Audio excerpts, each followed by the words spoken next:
Bermimpi memiliki bahan olahan makanan sehat, Sri Natalia membangun kebun impiannya dengan tanaman organik. Ia juga membagikan keseruan berkebun di media sosial yang telah memiliki ribuan pengikut.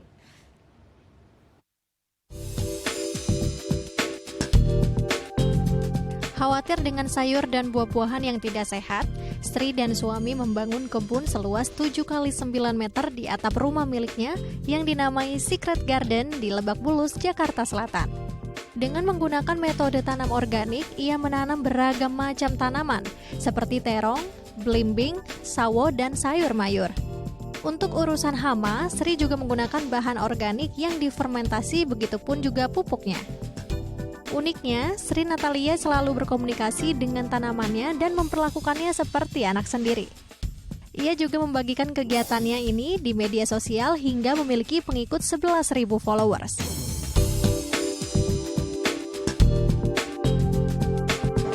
Ya, untuk membahasnya lebih lanjut, kita telah terhubung langsung dengan Sri Natalia selaku petani kota. Kita langsung sapa narasumber kita. Selamat siang, Bu Sri. Assalamualaikum. Apa kabar di sana, Bu?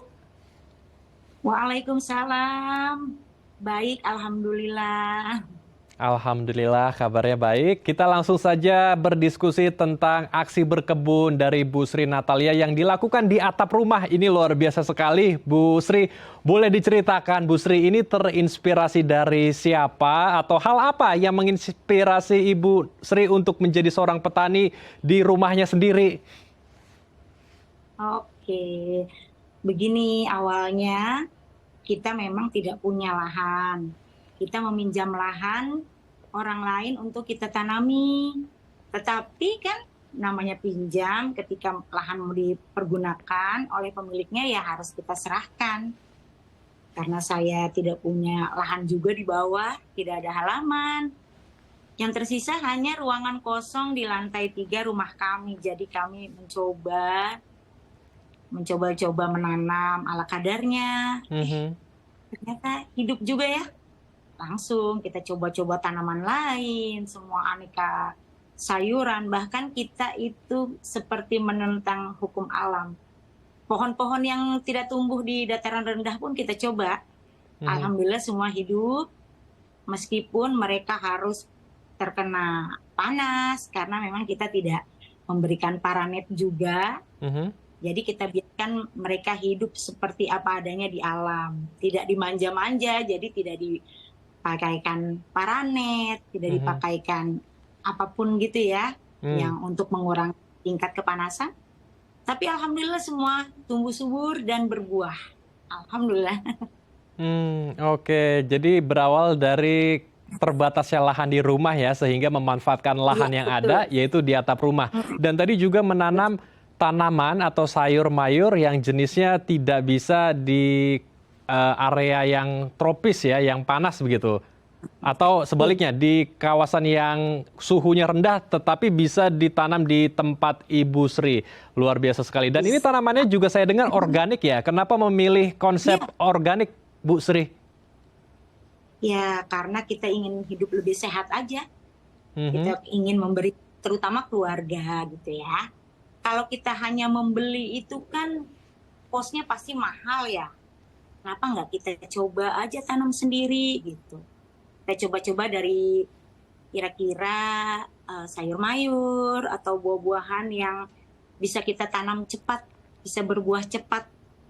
Karena kita juga ingin mengolah sampah rumah tangga kita sendiri nih, biar lebih bermanfaat gitu. Baik. Dan akhirnya terpikir itu jadi deh kita berkebun organik. Baik. Kalau kita berkebun di atap rumah kan tempatnya terbatas nih, Bu. Ada jenis-jenis khusus nggak sayur mayur atau tanaman yang ditanam di kebunnya Ibu Sri? Mengingatkan kalau ruang gerak tanaman juga tidak begitu luas ya, tentu ada tanaman khusus ya atau jenis sayur mayur tertentu yang harus ditanam, Bu Sri.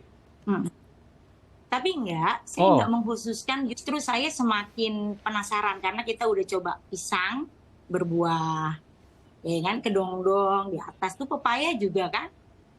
Pepaya hanya di media styrofoam bekas ikan, berbuah. Jadi semakin bisa gitu apapun tanaman yang kita tanam, kita mau mencoba lagi yang lebih susah. Ini yang belum dicoba cuma singkong aja nih. Oke. Jadi bisa juga bertumbuh bahkan berbuah lebat ya. Tadi kita lihat di Iya, tayangan hijau sekali, asri sekali, enak sepertinya kalau healing di atap rumahnya Bu Sri ya. Bu, ini boleh iya. dijelasin Bu, Bisa sampai apa lupa saja waktu. apa saja yang ditanam di kebun milik Bu Sri di sana? Kalau untuk saat ini karena kita kan selalu nanamnya berganti-ganti ya. Hmm. Untuk saat ini yang lagi musim nih timun suri.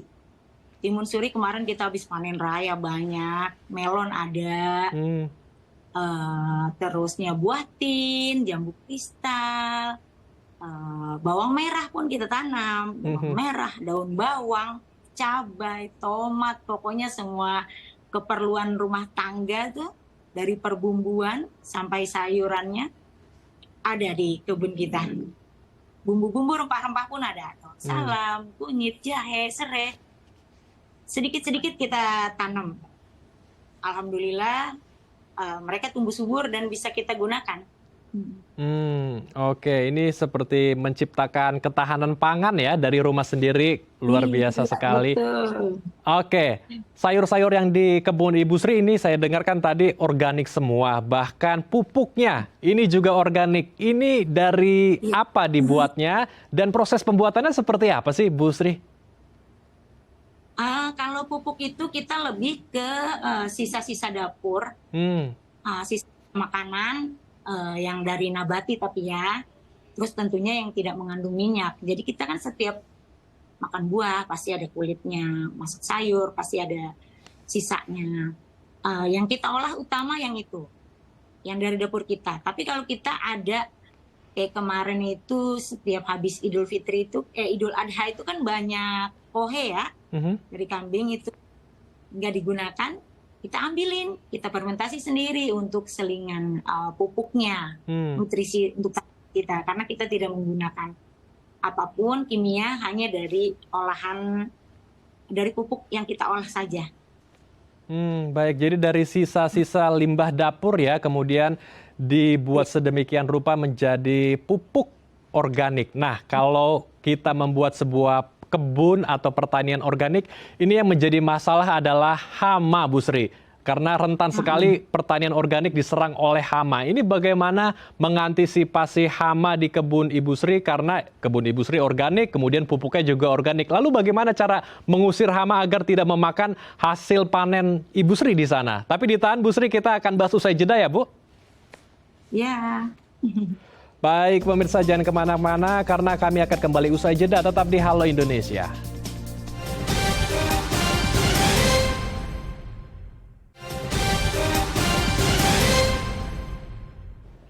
Terima kasih pemirsa, Anda masih bersama kami di Halo Indonesia. Kita akan lanjutkan diskusi hangat kita bersama dengan Ibu Sri Natalia dari Lebak, yaitu petani kota.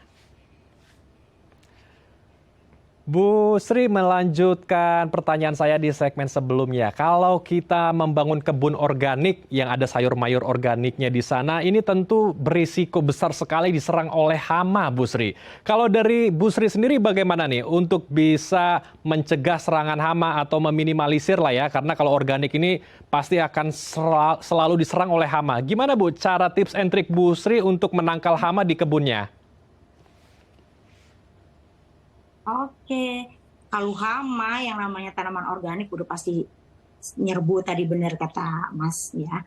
Jadi kita tuh selain setiap hari kita ke kebun tuh secara manual, kita lihat apakah ada ulat, apakah ada belalang, atau apa. Selain dengan cara itu, saya juga membuat pestisida nabati dari berbagai tanaman, tumbuhan yang ada di kebun juga.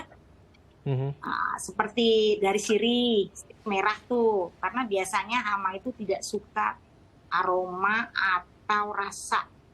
Bisa juga dari cabai juga pernah. Jadi saya tidak pernah monoton menggunakan pestisida. Saya selalu mengganti-ganti pestisida nabati yang saya buat supaya hamanya juga tidak mau. Ya, tapi mau gimana lagi, dia juga kan perlu makan. Pasti ada lah, wajar lah kalau 1-2 ya. Karena kan hamanya juga bukannya cuma hanya hewan-hewan pengerat atau ulet gitu ya, burung juga. Hmm. Burung gereja tuh sangat suka memakan benih bayam atau benih-benih yang baru tumbuh. Nah itu Hmm. kan harus diusir secara manual ya. Jadi ya Hmm. kita kadang-kadang kita ajak bicara juga boleh dong, tapi jangan banyak-banyak ya. Kalau makan semayan saya gituin. Tapi Hmm. alhamdulillah itu ampuh. Oke, jadi Iya, menggunakan pestisida nabati atau pestisida organik juga ya. Ini benar-benar free iya, dari kimia kebun Ibu Sri dan tadi lumayan juga ampuh untuk mengusir betul. hama di sana dan kalau ada satu dua yang dimakan oleh hama, ya ini menjadi aksi sosial bagi Ibu Sri juga berbagi kepada hewan-hewan di sana ya Bu ya. Iya, betul. Oke, kalau sudah panen, ini yang menjadi pertanyaan besar juga. Apakah nanti hasil panennya ini dikonsumsi untuk keluarga tercinta di rumah atau ada yang dijual juga, Bu Sri? Hmm. Nah ini Hmm. keuntungannya kita berkebun tuh ya, selain kita makan sayuran yang sehat, karena kita tahu nggak ada unsur kimianya, kita juga bisa berbagi, bisa juga dijual untuk nambah-nambah penghasilan. Jadi kita dapat 3 keuntungan sekaligus, bisa beramal, bisa juga buat nambah ekonomi, tinggal kita pilih yang mana. Tapi biasanya itu saya lakukan setiap panen itu ketiga-tiganya saya lakukan. Saya Hmm. simpan untuk diri sendiri, saya bagi saudara, teman, tetangga. Dan ada juga yang saya jual kepada memang yang mereka sudah menanti-nantikan nih setiap panenan. Tunggu postingan saya, posting yang apa, panen apa nih hari ini gitu. Mereka pasti datang langsung Hmm. gitu. Jadi gampang jualnya. Oke, jadi ada 3 hal yang dilakukan. Yang pertama ya untuk konsumsi bersama keluarga di rumah, kemudian dijual, dan juga untuk dibagikan ya kepada warga yang ada di sekitar rumah Iya, Ibu Sri ya? iya. Hmm, oke, luar biasa. Kalau tadi dijual pasti ada penghasilan yang didapat dan tentu akan menghemat juga pengeluaran rumah tangga. Boleh dikasih spill, Bu Sri, atau bocoran kira-kira bisa menghemat berapa persen sih Bisa pengeluaran rumah tangga sekali. supaya ibu-ibu yang nonton nih tayangan kita, diskusi kita hari ini bisa terinspirasi dari Ibu Sri? Iya. Yang jelas itu 40-50% bisa kita Hmm. eh, jadi penghematan untuk kita ya, karena kan memang kita tidak butuh, mungkin hanya butuh ikan atau tambah-tambahan yang lain gitu yang tidak ada di kebun. Tapi kalau sayuran dan buah itu sangat memangkas pengeluaran. Oke, luar biasa. Jadi besar juga ya, 40-50%. Luar Ya, biasa. Kalau ada bisa pemirsa buat yang beli skincare. terinspirasi dengan aksinya Bu Sri, bertani di rumah sendiri, berkebun di atap rumah sendiri, tapi lahannya Mm-mm. terbatas. Kira-kira mulainya dari mana dulu nih, Bu Sri, kalau ingin bergerak seperti Ibu Sri? Saya sering kasih ke warga atau pengikut-pengikut saya yang ingin berkebun, itu sudah bagus, berarti sudah punya niat. Yang penting di bagian rumah kita ada yang terkena sinar matahari. Mhm. Kita bisa tanami dengan tanaman-tanaman yang mudah tumbuh, cepat panen. Jadi jangan yang susah-susah dulu. Gitu. Contohnya nih, saya juga ada di bawah nih di tempat parkiran gitu, nggak ada spill tempat lain, tapi saya nanam juga tetap seperti sirih gading, walaupun dia tidak dimakan, tapi fungsinya kan sangat baik, Hmm. bisa menyerap polutan. Kalau Hmm. itu aja yang kita aja tumbuh, dan dia juga tidak perlu ini, bisa di indoor juga kan. Mhm. Tuh, apalagi kalau hanya sekedar pokcoy, sawi, bayam, kangkung di pot-pot kecil atau di bekas air mineral digantung gitu kan. Yang penting terkena matahari pasti mereka akan tumbuh. Hmm. Baik, Hmm. jadi kita harus bisa jeli juga melihat ruang-ruang yang ada di rumah kita ya. Dan kalau bisa Iya betul. ruang yang ada tersebut bisa dimanfaatkan menjadi kebun sayur yang tentunya juga terkena oleh sinar matahari agar tumbuhan tersebut bisa tumbuh dengan baik dan tentunya bisa menghasilkan panen yang luar biasa juga untuk keluarga tercinta di rumah. Terima kasih Ibu Sri telah berbagi informasi dan inspirasi bersama kami di Halo Indonesia. Salam sehat, salam hangat untuk keluarga di sana, Bu Sri. Iya, sama-sama. Pemirsa, usai jeda kami akan mengajak Anda untuk melihat masjid megah di atas mall. Informasinya usai jeda, tetap di Halo Indonesia.